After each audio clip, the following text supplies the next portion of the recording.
Olá, vamos agora falar sobre deslocamentos de Markov ou shifts de Markov, que são fonte de muitos exemplos e contra-exemplos em teoria gótica. Os deslocamentos de Markov são uma classe de transformações que preservam medida, que surgem naturalmente na teoria de probabilidades e em muitas aplicações de sistemas dinâmicos. Assim como os shifts de Bernoulli.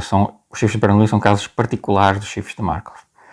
Isto podem ser vistas como uma generalização do conceito de deslocamento de Bernoulli, onde os acontecimentos, os lançamentos, não são independentes. Além da perda de independência, o domínio dos deslocamentos de Markov, em geral, são subconjuntos próprios do espaço de símbolos. O domínio não é o espaço inteiro. Começamos fixando uma matriz quadrada, D por D, o mesmo número, a mesma dimensão que o espaço de símbolos, o número de símbolos, com entradas 0 ou 1. Esta matriz, os A e J são 0 ou 1. É chamada matriz de transição. Vamos chamar este aqui o sigma A como o subconjunto do shift de todas as sequências, formado pelas sequências que nós chamamos de sequências admissíveis, no seguinte sentido. Quando eu vou do xi para o xi mais 1, isto aqui corresponde a um símbolo, isto aqui é de 1 até D, então isto aqui é A linha xi, coluna xi mais 1. O xi para o xi mais 1 é uma transição admissível se a entrada da matriz com estas coordenadas xi mais 1 for 1. Então eu vou olhar o conjunto daquelas sequências que a passagem do x1 para o x2, a passagem do x2 para o x3, a passagem do x3 para o x4 e assim sucessivamente são todas passagens admissíveis. Isso é definido pela matriz de transição. Ok? Note que se eu tiver um ponto do espaço, uma sequência admissível, então o transladado dele, o deslocado, o sigma do x, também está no espaço das sequências admissíveis pela própria definição. Porque eu sei que todas as transições são admissíveis, então se eu tirar a primeira coordenada, por exemplo, o sigma de G, simplesmente se eu estiver trabalhando com sequências bilaterais, se eu deslocar a coordenada, não faz diferença no problema da transição. A transição continua sendo a mesma. Então nós chamaremos um deslocamento de Markov associado à matriz de transição A, a restrição do sigma ao conjunto sigma A. Okay? Então este deslocamento admite uma classe especial de medidas chamadas medidas de Markov. Para construir essas medidas, nós consideramos uma matriz, agora diferente, com um vetor e um vetor, uma matriz Pzão e um vetor Pzinho, sendo a matriz uma matriz de probabilidade, uma matriz estocástica, e o P um vetor de probabilidade. Então, o que é que isso significa? Primeiro, todas as entradas da matriz são números entre 0 e 1, inclusive, podem ser 0, pode ser 1, ou qualquer coisa de 0 e 1. O vetor P é um vetor de probabilidade, ou seja, os Pzinhos, os Pis, Pz, Pj são como por exemplo, no shift de Bernoulli, vetor de probabilidade, ou seja, cada Pi está entre 0 e 1, pode ser 0, pode ser 1, ou qualquer número entre 0 e 1, e a soma deles é 1. E nós vamos aqui pedir que a soma das colunas da matriz, perdão, a soma das linhas, a soma das linhas seja 1 desta matriz, chamada matriz estocástica. Ok? E vamos pedir também que o vetor de probabilidade P seja um vetor invariante, ou seja, se ele de fato é um autovetor de autovalor 1 à esquerda, nesse sentido. Okay? E a matriz chama-se uma matriz estocástica porque ela tem as linhas somando 1, okay? e ela vai ser interpretada como a probabilidade da transição do estado I para o estado J. O PIJ é a probabilidade da transição. Okay? Reparem que é diferente da matriz de transição. A matriz de transição tem entradas só 0 e 1 e marca apenas se tem uma transição ou se não tem uma transição. A matriz estocástica vai ser interpretada como uma probabilidade de transição do símbolo I para o símbolo J. Um bocadinho mais fino. Okay? Nós podemos também interpretar a entrada IJ da matriz PN, ou seja, se eu calcular a potência enésima da matriz P e olhar a coordenada IJ da potência enésima, eu vou denotar deste jeito, isto pode ser interpretado como uma probabilidade de eu transitar do estado I para o estado J em N passos. Então definimos uma medida de Markov do cilindro. Já conhecemos esta notação dos fibros de Bernoulli. Por esta expressão, a medida do cilindro é a probabilidade do primeiro símbolo do cilindro vezes as probabilidades de transição de todos os símbolos do cilindro, uma a uma. Ou seja, a probabilidade de transição do primeiro símbolo para o segundo símbolo, a probabilidade de transição do segundo para o terceiro, etc. A probabilidade de transição do penúltimo para o último. Começamos com a probabilidade do primeiro símbolo e depois multiplicamos pelas probabilidades de transição consecutivas. Okay? Isto define uma medida de um cilindro. Estendemos a definição para a álgebra das uniões disjuntas de cilindros, do jeito habitual. A medida da união disjunta vai ser a soma. Okay? E nós podemos estender de maneira única para a sigma álgebra gerada pelos cilindros, usando o teorema de extensão de medidas. Okay? E observem que isto é naturalmente sigma invariante. Porquê? Porque para cada cilindro eu tenho a sigma invariância, tenho invariância pelo deslocamento automaticamente. Porquê? Porque eu apenas, reparem, qual é a definição do cilindro, não é?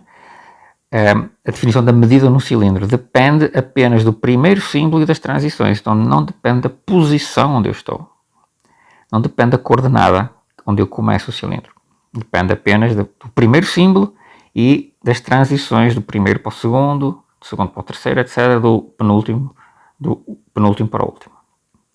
Não depende da posição onde eu começo na sequência. Okay? Logo é automaticamente invariante. Okay? Segue diretamente da expressão da medida do cilindro, da medida de Markov do cilindro. Então, o deslocamento de Bernoulli é um caso particular, né? Então, os deslocamentos de Bernoulli, sigma D, conjunto de todas as sequências, né, que nós consideramos antes, eles não colocavam nenhuma restrição na escolha das sequências. Okay? Todas eram admissíveis. Ou seja, o sigma D é a mesma coisa que o sigma A, em que o A é uma matriz onde as entradas são todas 1. Todas as transições são admissíveis. Okay? Para o vetor de probabilidade, que define a probabilidade de Bernoulli, okay, nós observamos que se nós tomarmos uma matriz com todas as linhas iguais a esse vetor de probabilidade, repetimos o vetor de probabilidade em todas as linhas da matriz P, nós obtemos o que a gente precisa. Okay? Portanto, os deslocamentos de Bernoulli podem ser vistos como casos particulares dos deslocamentos de Markov. Eu posso depois definir a minha medida de Markov do jeito habitual e vai coincidir com a medida de Bernoulli. Okay? Porque as linhas da matriz são todas iguais ao P. Isso vai dar exatamente a definição de medida de Bernoulli. Um exemplo. Tomemos dois símbolos, o espaço dois símbolos, todas as sequências dois símbolos. Aqui tomei sequências bilaterais. E consideremos esta matriz de transição. Tá? Então nós podemos escrever as transições admissíveis entre os símbolos 1 e 2 como neste grafo aqui. Okay? O 1 pode ir para o 1, o 2 pode ir para o 2 e o 1 pode ir para o 2. O 2 não pode ir para o 1, corresponde a este 0 aqui. Então, e facilmente se conclui que as sequências admissíveis são apenas 3 tipos. Ou tenho só uns, ou tenho só 2, que são 2 pontos fixos deste deslocamento, ou eu tenho uma sequência deste tipo, em que eu tenho infinitos uns e depois salta para o 2 e depois continua sempre com 2. Então a transição aqui deste 1 para o 2 pode ocorrer em qualquer posição. Ok? Portanto, este último item, esta última opção, é um conjunto enumerável de sequências admissíveis, né? Porque eu, dependendo, eu posso fazer uma transição do 1 para o 2 em qualquer coordenada. Então eu tenho uma quantidade inumerável de opções aqui. Okay? Tenho um ponto, 2 pontos, mais este conjunto inumerável de pontos. Okay? Então isto forma as sequências admissíveis do sigma 2A. Né? Exemplo de medida de Markov. Tomemos agora uma medida deste tipo, uma medida estocástica, compatível com o deslocamento sigma A. Ou seja, as entradas nulas de A são também nulas em P, pois tais transições não podem ter probabilidade positiva. Okay? O lugar onde eu tenho uma entrada 0, na matriz de transição, tem que corresponder a uma entrada 0 na matriz de probabilidade, na matriz estocástica. Né?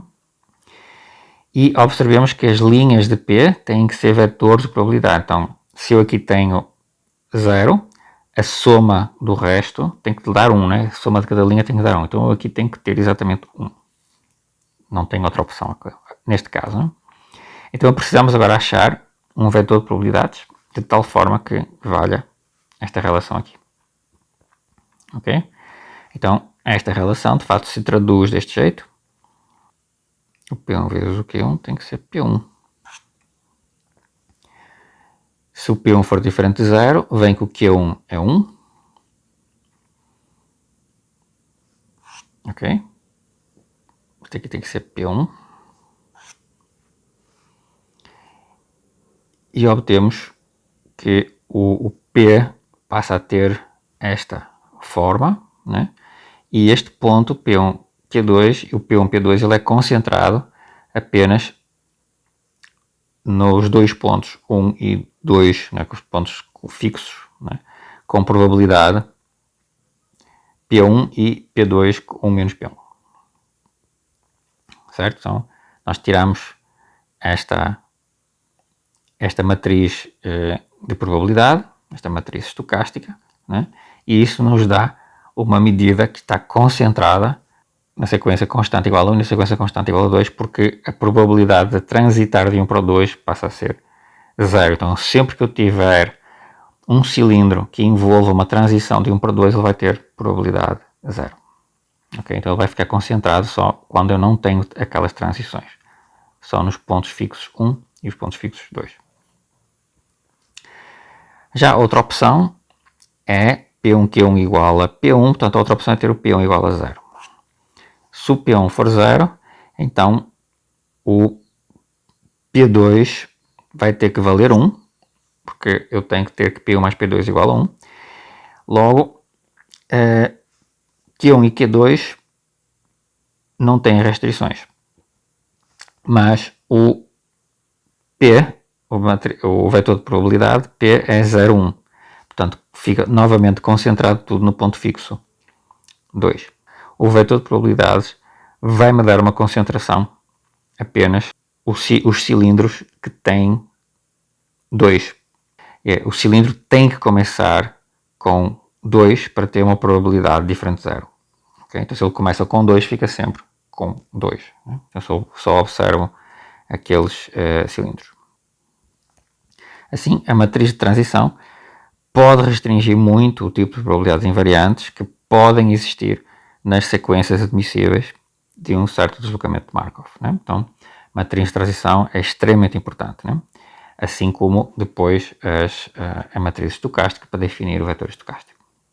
Vamos agora ver que a independência não vale como em Bernoulli. Então, se A e B são cilindros disjuntos, né? Então a medida de interseção não é necessariamente o produto das medidas de cada cilindro como acontecia no caso de Bernoulli, né? Consideremos o cilindro A1 e o cilindro B2J. Okay? Então, a medida do A interceptado com B é aquele cilindro que tem I e J nas duas primeiras entradas, né? Mas a medida desse cilindro é PI vezes PIJ. Mas isto não é necessariamente igual ao produto das medidas dos cilindros, que seria PI vezes PJ. Certo? De fato, nós temos este resultado. Se eu tiver dois cilindros, né, e se o R aqui, né, for maior que a última coordenada, ou seja, a primeira coordenada do cilindro B for maior que a última coordenada do cilindro A, então a medida da interseção, que seria a medida produto no caso do Bernoulli, seria o produto das medidas de A e de B, neste caso é o produto da medida de A vezes o produto da medida de B, vezes esta expressão, que depende de quê? Da diferença entre a última coordenada do A e a primeira coordenada do B, depende do último símbolo do A, do primeiro símbolo do cilindro B, a probabilidade de transição em R menos N passos, do último símbolo do A para o primeiro símbolo do B, dividido pela probabilidade do primeiro símbolo do B. Ok? Onde esta notação aqui eu já introduzi atrás, né? É a entrada da matriz PK na linha A e na coluna B. Como é que nós provamos este tipo de relação? Bom, a interseção dos dois cilindros A e B pode ser visto como esta união disjunta de cilindros. Ou seja, eu posso simplesmente olhar para aqueles cilindros que começam com os símbolos de A, terminam com os símbolos de B, né? E no meio, entre o A e o B, tem quaisquer símbolos possíveis. Eu uno para todos estes símbolos possíveis. Okay? E isto me dá a interseção do A com o B, né? Que são todas as sequências que estão no A, começam com estes símbolos, estão no B, têm estes símbolos aqui nas coordenadas respectivas, e entre o A e o B, nestes símbolos aqui do meio, tem qualquer coisa. Okay? Então, o x, ou seja, esta escolha aqui, é uma função que vai de n mais 1, etc, até r, no conjunto 1 até k. Então, são os símbolos, uma escolha de símbolos, de tal forma que na enésima posição eu tenho o alfa n, que é o último símbolo do A.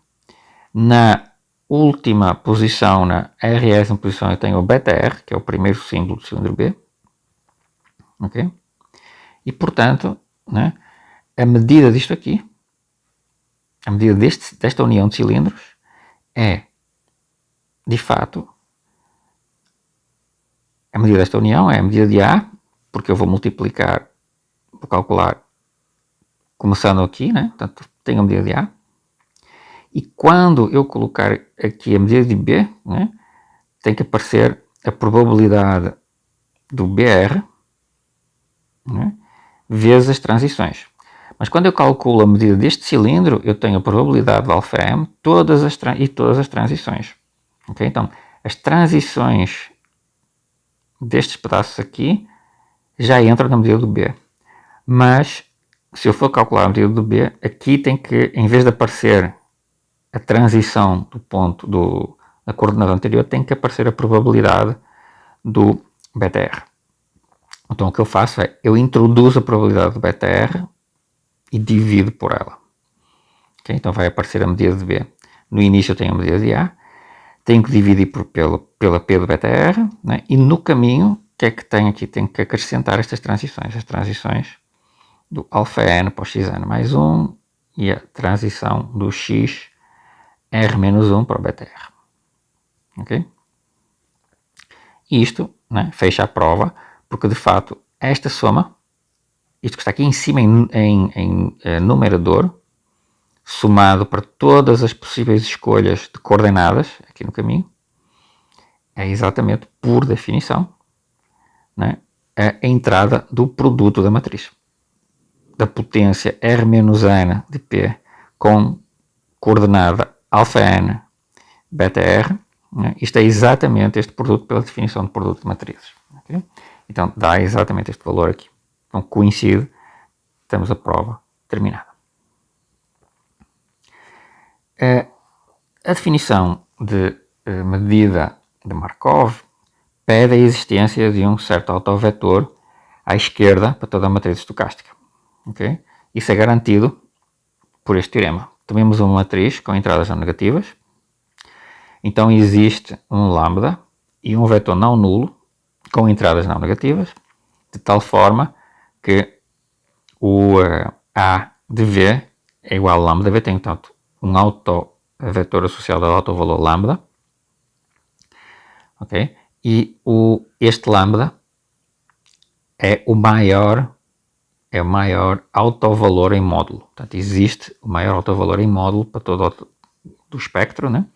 E do espectro de A, e esse autovalor tem um autovetor com entradas não negativas. Okay? Para toda a matriz com entradas não negativas. Né? Se A tem uma potência cujas entradas são positivas, se eu começar com o A com entradas positivas, né? Então existe um autovetor para lambda com entradas também positivas. Ok? Certo? Lambda tem multiplicidade 1, ou seja, o autoespaço correspondente ao autovalor lambda tem dimensão 1, e ele vai ser o único autovalor de A que tem autovetor com entradas todas não negativas. Ok? Então temos estas duas relações. E no caso de eu ter uma matriz estocástica, né, dá para provar que o lambda é 1. Que eu posso achar lambda igual a 1. Okay? Tá, então, se P é uma matriz estocástica e P é um vetor com entradas positivas, que acontece isso aqui, então todos os iterados da matriz são sempre estocásticos. Esse autovetor continua sendo autovetor das potências, okay?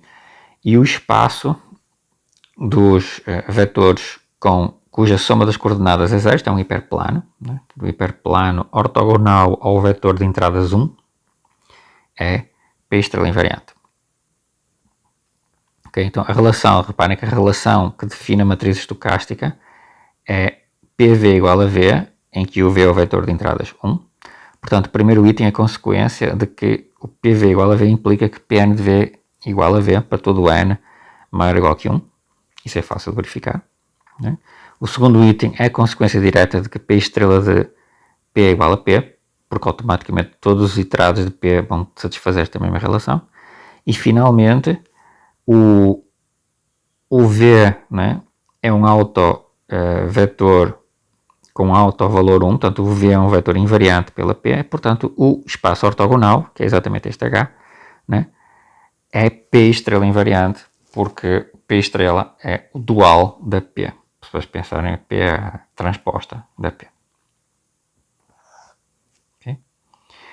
Vamos em seguida falar de como saber se o deslocamento de Markov é ergódico e depois é misturador também.